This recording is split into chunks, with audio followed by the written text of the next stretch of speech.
வணக்கம். Welcome to life horoscope. ஒரு முக்கியமான தகவல், தயவு செஞ்சு இந்த ஃபுல் வீடியோவை பாருங்கள், உங்கள் நிறைய நண்பர்களுக்கு ஷேர் பண்ணுங்கள்.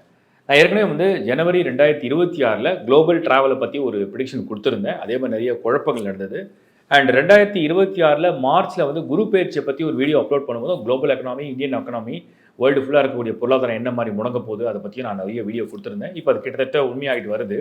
இது நான் இப்போ மே 2026 இந்த வீடியோ உங்களுக்காக நான் ஷேர் பண்ணுறேன். இதில் என்னென்னா அதோட கண்டினியூட்டியாக நான் என்ன கொடுக்க போகிறேன் அப்படின்னா, குரு ஜூன் 1, 2026 டிரான்சிட் நடக்க போகுது. இதுக்கப்புறம் நிறைய பேருக்கு நிறைய பிளான் இருக்கும். பட் இண்டிவிஜுவல் ராசி என்பது வேறு. நான் அந்த கிளாரிட்டி ஆல்ரெடி கொடுத்துருக்கேன். மறுபடியும் சொல்கிறேன். இண்டிவிஜுவல் ராசி, அதோட நேரம், அதோட லக்னம், அதோட தசா, அதோட புத்தி என்பது வேறு. அதோட ராஜயோகம் என்பது வேறு. அதோட அதிர்ஷ்டம் என்பது வேறு.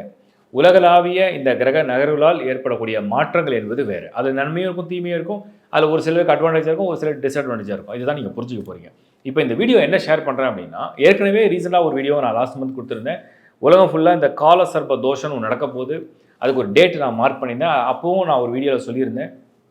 2026 இது மே, ஜூன் அண்ட் ஜூலை, இந்த 3 மாதங்கள் ஆன் அண்ட் ஆஃப் இந்த கால சர்ப தோஷம் தொடர்ந்து நடக்கும். அதோட முதல் தொகுப்பு தான் நான் அப்போ கொடுத்தேன்.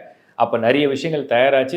நிறைய நாடுகளில் நிறைய பிரச்சனைகள் இருந்தது. இப்போது ஜூன் மாதம் நடக்கக்கூடிய இந்த கால சர்ப தோஷத்துடைய விளைவுகளை நான் ஒரு தொகுப்பாக கொடுக்குறேன்.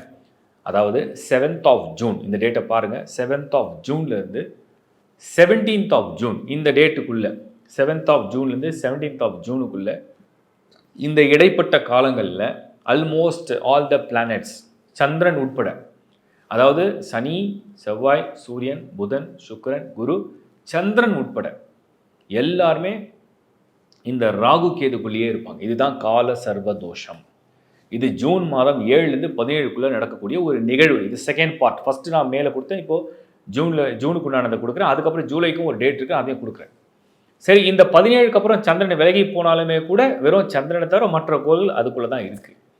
ஸோ உலகளாவிய குழப்பங்களும் வருத்தமும் பொருளாதார ரீதியாக நடக்கக்கூடிய பிரச்சனைகளும் அதிகரிக்கக்கூடிய காலகட்டம் தான் இது. இதில் நான் ஏற்கனவே போன முறை சொல்லும் போது உலகத்துக்கு என்ன மாதிரி பேராபத்து வரப்போகுதுன்னு தெரியலன்னு நான் சொன்னேன். அப்புறம் நிறைய வைரஸை பற்றி சொன்னாங்க. நிறைய பேர் நிறைய விஷயங்களை ஷேர் பண்ணாங்க. பட் நான் அதெல்லாம் இன்னும் கன்ஃபார்ம் இல்லை.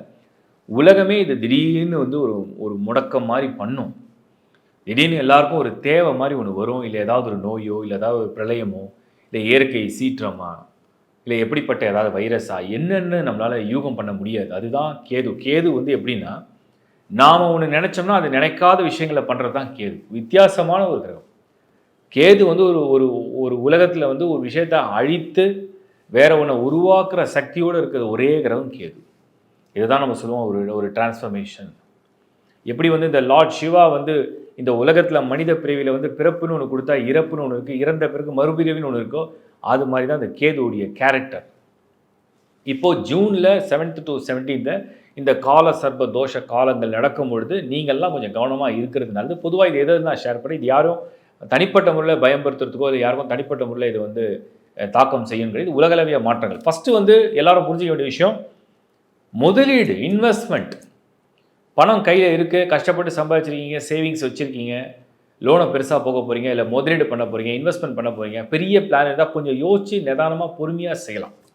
நம்பர் 1. Number 2, travel abroad. இந்தியாவிலேருந்து வெளிநாடு போகிறீங்க, வெளிநாடு இந்தியா வரீங்க, அந்த நாடு ஒரு சப்போஸ் யூஎஸ்லேருந்து கனடா போகிறீங்க, கனடாலேருந்து யூரோப் போகிறீங்க, யூரோப்லேருந்து யூஏஇ போகிறீங்க, யூஏலேருந்து சைனா போகிறீங்க, இப்படி எங்கேயோ ஒரு இடத்துல நீங்கள் மைக்ரேட் ஆகணும்.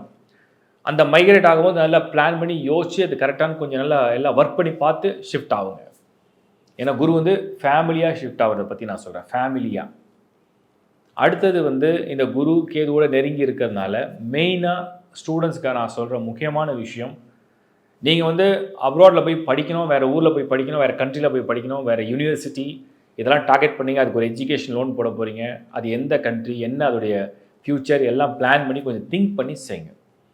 முடிஞ்சளவுக்கு நிறைய பேர் இதை அவாய்ட் பண்ணலாம். ஒருவேளை உங்கள் பர்த் சார்ட், உங்கள் டைம் நல்லா இருந்ததுன்னா நீங்கள் ப்ரொசீட் பண்ணலாம். அதர்வைஸ் ரொம்ப யோசிங்க. ஏன்னா பர்டிகுலராக மாணவர்களை அதிகம் பாதிக்கக்கூடிய காலகட்டம் தான் 2026 வரக்கூடிய குரு பயிற்சி. ஏன்னா ஸ்டூடெண்ட்ஸ்லாம் படிப்பீங்க, யூனிவர்சிட்டியை தேடுவீங்க, நீங்கள் அதை சக்ஸஸ் பண்ணணும், மார்க்ஸ் வாங்கணும், ஃப்யூச்சரை பிளான் பண்ணணும், ஃப்யூச்சர் ஜாபுக்காக பிளான் பண்ணணும், ஃப்யூச்சரில் ஃபேமிலியை பிளான் பண்ணணும், எல்லா பிளானும் கரெக்டாக இருக்கும். ஆனால் இந்த சமயம் நீங்கள் ட்ராவல் பண்ணிங்கன்னா, இந்த சமயத்தில் அதுக்குண்டான முயற்சி எடுத்தீங்கன்னா, இந்த சமயத்தில் அதுக்குண்டான லோனை நீங்கள் போட போகிறீங்க, நீங்கள் ட்ராவல் பண்ண போகிறீங்கன்னா அந்த குரு எப்படிப்பட்ட பாசிட்டிவ் ரிசல்ட்டை கொண்டு வருதுன்னு தெரியாது. ஏன்னா நிறைய பேர் இதே மாதிரி முன்னாடி வந்து உக்ரைன் போகும்போதும் சரி, அதுக்கு முன்னாடி சில கண்ட்ரிஸ் போகும்போது வார் வந்து திரும்ப வந்தாங்க. அப்போ மணி லாஸ் ஆச்சு, டைம் லாஸ் ஆச்சு. நான் இதெல்லாம் ஏன் சொல்கிறேன்னா, நீங்கள் வந்து அதெல்லாம் செய்யக்கூடாது, உங்களை டீமோட்டிவேட் பண்ணுறதுக்காக இல்லை. ஒரு வேளை இந்த பிளானை கொஞ்சம் யோசிச்சா இன்னும் பெட்டராக தான் நீங்கள் திங்க் பண்ணலாம், நல்ல கண்ட்ரியை ஒரு சாய்ஸ் எடுக்கலாம், யோசித்து செய்யலான்றதுக்காக நான் சொல்கிறேன். ஜாபுக்காக நீங்கள் ட்ரை பண்ணாலும் சரி, மைக்ரேஷன், டோட்டல் ஃபேமிலி ஷிஃப்ட், எதுவாக இருந்தாலும் யோசிச்சு செய்யுங்க. இன்வெஸ்ட்மெண்ட் யோசிச்சு செய்யுங்க. ப்ராப்பர்ட்டியை இன்வெஸ்ட் பண்ண போகிறீங்க, கோல்டில் இன்வெஸ்ட் பண்ண போகிறீங்க, வேறு ஏதாவது இன்வெஸ்ட் பண்ண போகிறீங்க, பெரிய சேவிங்ஸ் இருக்குது, அதை மொத்தமாக கொண்டு போய் இடத்துல போட போகிறீங்கன்னா கொஞ்சம் யோசிங்க, பேக்கப் பண்ணிக்கோங்க. ஸோ இந்த குரு பெயர்ச்சியாக இருக்கட்டும், 2026 குரு இன்னும் கேதுவை நெருங்க போகிறார். அவர் வந்து அதிசார பெயர்ச்சி அக்டோபரில் நடக்கும். அதாவது அட்வான்ஸ் டிரான்சிட். குரு என்ன பண்ணுவார்னா சர்டைன் மந்த்ஸ் வந்து கொஞ்சம் அட்வான்ஸாக போயிட்டு திரும்ப வருவார். அந்த சமயம்லாம் இன்னும் மோசமாக இருக்குன்றதை நான் வந்து யூகிச்சு வச்சுருக்கேன். அது இன்னும் நான் அடுத்தடுத்த வீடியோஸில் ஷேர் பண்ணுறேன். பட் இப்போ கொடுக்குற இந்த இது வந்து ஏற்கனவே நம்மளுடைய சனியை பற்றியும் நம்ம கொடுத்துருந்தோம். 2025 சனி பெயர்ச்சி நடக்கும்போது உலகளாவிய இந்த சீல தான் பிரச்சனை வரும், ஆயிலில் பிரச்சனை வரும் கொடுத்துருந்தோம். அதுவும் கிட்டத்தட்ட எல்லாமே குளோபல் நியூஸ் எல்லாம் ஆல்மோஸ்ட் கரெக்டாக மேட்ச் ஆகிட்டே வருது. இப்போ வந்து இதெல்லாம் நான் வந்து கொஞ்சம் அட்வான்ஸாக ஃபோர்காஸ்ட் பண்ணிகிட்டே இருக்கேன். ஸோ உலகத்தில் உள்ள எல்லா மக்கள், நம்ம நாட்டுடைய மக்கள், தமிழ் எந்த மொழி பேசினா தமிழ் மொழியை சேர்ந்தவர்கள், இந்தியர்கள், உலகளாவிய மக்கள், உங்களுடைய குடும்பம், உங்களுடைய மாணவர்கள், ஸோ உங்களுடைய பிள்ளைகள், உங்களுடைய ஃபேமிலி எல்லாருக்கும் ஏதோ ஒரு தேவைக்காக தான் எல்லாம் போயிருக்கீங்க. அதில் எந்த பிரச்சனையும் இல்லாமல் இதை கொஞ்சம் நீங்கள் அண்டர்ஸ்டாண்ட் பண்ணி பிளான் பண்ணுங்கள். இது நான் வந்து உங்களுக்கு ஒரு அவேர்னஸ்க்காக தான் கொடுக்குறேனே தவிர இது எந்த வகையிலையும் வந்து உங்களுக்கு வந்து ஒரு அச்சுறுத்தலை ஏற்படுத்தணும் நானும் நம்பலை, அப்படி நினைக்கல. நானே கூட ஒரு விஷயத்தை முன்னாடி தெரிஞ்சால் ஒரு அவேர்னஸ், அவ்வளோதான். ஓகே, இந்த மாதிரி இருக்கிற ஒரு பிளான், ஒரு பேக்கப் பிளான் வச்சுக்கிட்டா என்ன, ஒரு பேக்கப் பிளான், ஒரு அளவுக்கு சரியாக போல, அப்புறம் பேக்கப் பிளான் என்ன, ஒரு வேளை இங்கே போய் நமக்கு ஏதாவது பிரச்சனைனா அதுக்கு என்ன நம்ம ஆல்டர்னேட்டிவாக வச்சுருப்போம். அது மாதிரி கொஞ்சம் திங்க் பண்ணுங்கள்.